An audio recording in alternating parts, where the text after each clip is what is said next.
God, what's taking so long?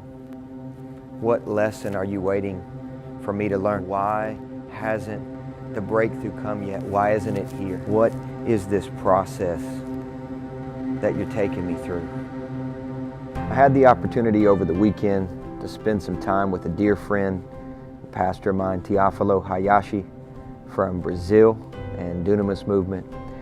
And he and I hung out and talked about this topic of patience and process. It seems like so many young people today have no value for process. We want everything right now.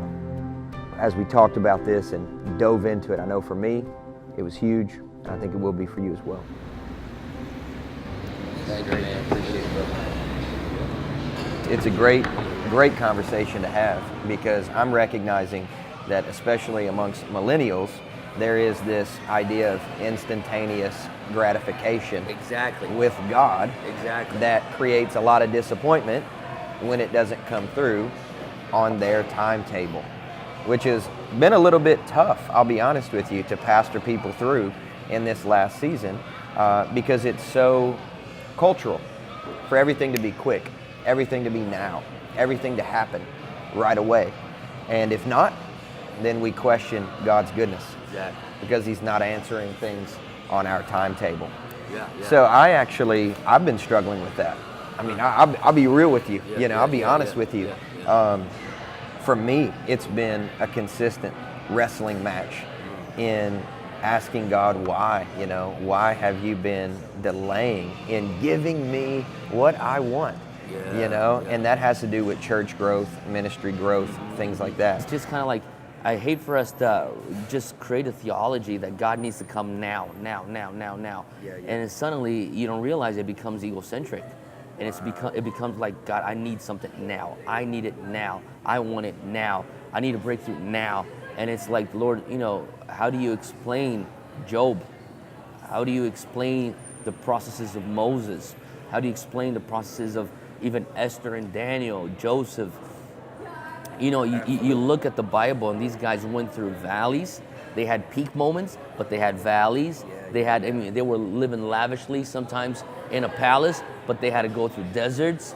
And so, for me, as leading a lot of young people, I'm like, we need a lot of teaching, Bible teaching on that kind of stuff, on the character of God. Because I believe, like, your situations will change, but the character of God doesn't change. Wow.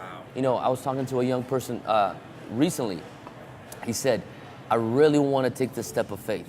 Wow. And I really feel like, God spoke me to do it. But what if everything goes wrong? I said, man, if everything goes wrong, does that mean I miss God? I said, I don't know. It could mean that you miss God. Right. It could mean that you did miss God.